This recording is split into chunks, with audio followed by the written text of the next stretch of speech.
Graça e paz, meus irmãos, mais uma vez aqui para falarmos sobre um personagem bíblico e tentarmos tirar algumas lições para as nossas vidas. Lembrando sempre que o nosso maior exemplo é o Senhor Jesus Cristo, aquele que veio com o intuito, com o objetivo de nos salvar, de nos redimir, de nos reconciliar com o Pai. Jesus Cristo é o nosso maior exemplo. Mas na Bíblia, nas Escrituras, existem muitos outros personagens que nos inspiram e que podem nos dar encorajamento para que a gente possa, em nome de Jesus, seguir esses preceitos, ensinamentos e esses princípios para a nossa vida. Por exemplo, um dos personagens bíblicos que eu mais admiro é Jó. Jó 1,8 vai falar daquelas características que Deus mesmo falou sobre Jó. O livro de Jó descreve, entre outras coisas, o sofrimento do justo. Todos nós sofremos, isso faz parte da vida e faz parte daquele que caminha com Deus também. Essas teologias que mostram que não existe dor, que não existe sofrimentos, elas são antibíblicas. Os seus amigos tentaram convencê-lo de que ele estava sofrendo, porque ele tinha pecado. Mas Jó manteve a sua inocência, manteve a sua firmeza de sempre olhar para Deus, sem saber, na verdade, que Deus mesmo havia dado a Satanás a permissão de que ele tentasse, que ele destruísse a vida de Jó. Mas algo maior estava por trás de tudo isso. Essa pequena devocional examina o que Deus disse sobre Jó. Ah, meus irmãos, se ele pudesse dizer o mesmo sobre cada um de nós, né? São 4 coisas que ele diz e que ele fala. Que Jó, em primeiro lugar, era servo de Deus. Deus chama Jó de meu servo. Ele viveu durante a era patriarcal, Jó 1,5 diz isso, falou com Deus, Jó 38, ofereceu orações em favor dos outros, Jó 42,8. Segundo lugar, Deus sempre esperou que as pessoas o servissem, Eclesiastes 12,13.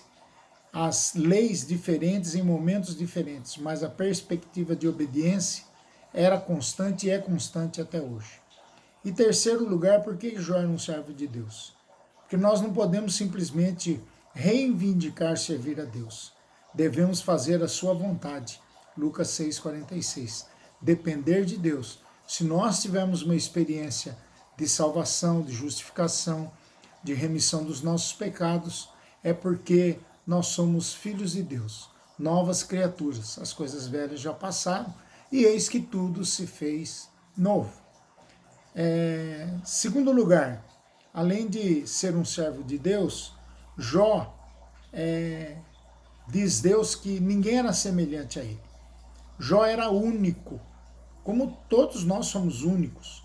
Somos feitos à imagem e semelhança de Deus, mas temos muitas coisas diferentes uns dos outros. A própria digital nos confirma isso, né, que nós não somos iguais a ninguém. Mas Jó era único. O serviço fiel a Deus significava ser diferente naquele mundo da época. E Jó servia a Deus. Mateus 5, 13 e 14 vai nos mostrar que nós precisamos ser sal e luz. E Jó, na sua época, no seu mundo, ele foi sal e luz. Ele também estava determinado a ser fiel. Não importava o que os outros fizessem, mesmo que seus filhos pecaram, lá em Jó 1,5, a sua esposa o desencorajou, em Jó 2, 9 e 10, seus amigos se voltaram contra ele, Jó 12, de 2 a 4, ou ele era o único que ficou da família, Jó 1,8. Não importava nada disso, o que importava para Jó era continuar sendo fiel a Deus. Em terceiro lugar aqui, ninguém era semelhante a ele, devemos estar contentes por sermos diferentes, por fazermos diferença na vida dos outros, sabendo que nós temos dons, talentos nós temos habilidades uns diferentes dos outros. E para isso a igreja, como a comunidade do reino, a comunidade do caminho, a comunidade do amor, a comunidade missionária, ela deve ser vista assim também. Nós não somos iguais, né? Um membro não é igual ao outro, mas o que importa é que nós tenhamos unidade na diversidade. Que a nossa união seja uma união com o Cristo glorificado. Terceiro lugar, a palavra de Deus vai falar que Jó era íntegro e reto. Esses termos não são os mesmos, mas são relacionados. Foco em ser completo, íntegro, e retidão, justiça. Então, Deus, através do livro de Jó, vai nos mostrar que ele era alguém completo. Foco na completitude, foco no ser humano completo, holístico, em termos de integridade, em termos de retidão, que é a justiça. Em segundo lugar, Deus quer que sejamos completos, perfeitos e irrepreensíveis. A teologia paulina nos apresenta muitos textos falando que nós precisamos ser perfeitos igual ao nosso Pai que é perfeito. Sermos como igreja irrepreensíveis. Ele nos deu sua palavra para nos completar. 2 Timóteo 3, 16, 17. Então só funciona, meus irmãos, se seguirmos sua palavra. Tiago 1, 22. Não apenas sermos ouvintes da palavra de Deus, mas acima de qualquer coisa, sermos praticantes. E esse é um bom tempo para sermos praticantes. Praticar a partilha, a solidariedade, a oração. Quantas pessoas estão desesperadas com a Covid-19? O que nós devemos fazer com o povo de Deus? Dobrar o nosso joelho, orarmos todos os dias por essas pessoas, pedindo a cura, pedindo a restauração dos nossos irmãos, dos nossos amigos, das pessoas que a gente fica sabendo que está passando por dificuldade. E último lugar aqui, Deus quer também que nós sejamos, como Jó, íntegros e retos. Quer dizer, retos e justos. Retidão acima de tudo. Integridade acima de tudo. Sua palavra nos treina em justiça, 2 Timóteo 3,16.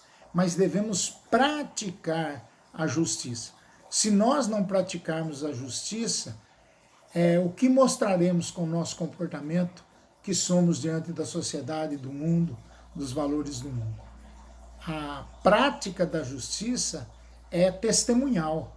Eu testemunho com a minha vida, com os meus valores, com a minha boca, com os meus recursos, que eu fui tornado uma nova criatura, que eu estava fora do caminho e Jesus me encontrou nesse caminho. E em último lugar, Jó era temente a Deus. Quer dizer, o ser temente a Deus, essas outras características são todas consequências de Jó temer a Deus. A integridade, a retidão, ninguém foi semelhante a ele foi servo de Deus. Por quê? Porque ele foi temente a Deus. Então fica aqui uma lição muito importante para nós. Sermos servos de Deus, sabermos que Jó, ninguém foi semelhante a ele, que ele era único, ele estava determinado a ser fiel e nós devemos ser assim também. Devemos estar contentes por sermos diferentes e buscarmos a integridade e a justiça. Buscarmos a integridade e a justiça, a integridade e a retidão. Se nós temermos a Deus, obedecermos a Deus como Jó obedeceu, tudo ganha um novo sentido. A nossa vida ganha um novo sentido. A nossa atuação como evangelistas ganha um novo sentido. A nossa atuação no mundo como missionários ganha um novo sentido. Nossa relação com as esposas, com os filhos, com os nossos irmãos e amigos, como eu disse ontem, ganha um novo sentido. Então é preciso que nós perguntemos a Deus: puxa vida, Senhor, eu gostaria de ser como Jó. É uma oração muito corajosa para quem sofreu, para quem descreveu o sofrimento dos justos. Eu convido você a buscar a Deus, a temer a Deus e trabalhar essas características de Jó na sua vida. Que Deus te abençoe, que Deus derrame da tua graça, da tua força sobre a sua vida, em nome de Jesus. Vamos orar. Pai, muito obrigado, porque nos primeiros capítulos de Jó, principalmente no primeiro capítulo, nós aprendemos sobre aquelas qualidades fantásticas, maravilhosas, divinas que Jó possuía. Jó era alguém exemplar. E nós pedimos, Pai, que nós também possamos ser exemplares. Nós possamos ser fiéis, possamos viver em integridade e retidão diante do Senhor, da igreja, dos homens, do mundo, e mostrarmos que nós temos um valor que excede a todos os valores do mundo, a salvação em Cristo Jesus. Que o Senhor nos abençoe, nos guarde, nos proteja e nos dê, Pai, a coragem, a hombridade de buscarmos essas marcas para a nossa vida, essas características do teu servo Jó. Teu servo Jó que no final do seu livro, declara: eu só te conhecia de ouvir falar, agora os meus olhos te veem. Que seja assim conosco também. Aquele que aprendeu que nenhum dos seus planos pode ser frustrado. Preste bem atenção nisso. Nenhum dos planos de Deus vai ser frustrado na minha, na sua, na nossa vida. Então, para que desesperarmos? Então, para que temermos? Então, para que nos desesperarmos diante da situação dessa pandemia? Vamos fazer o que é responsabilidade nossa. O resto Deus fará. Obrigado, Deus, pela tua palavra. Obrigado pelo teu carinho de Pai. Obrigado, Jesus, pela grande salvação. Obrigado, Espírito Santo, que nos consola a cada dia e nos encoraja. Que Deus abençoe a sua igreja. Que Deus abençoe os enfermos, Pai. Clamamos por todos os enfermos pelos quais nós temos orado todos os dias. Que a tua boa mão seja sobre eles. Te pedimos perdão pelos nossos pecados e pedimos, Pai, que o Senhor renove a nossa vida, o nosso encorajamento, a nossa fé e nos faça crer que o Senhor tem o controle de tudo.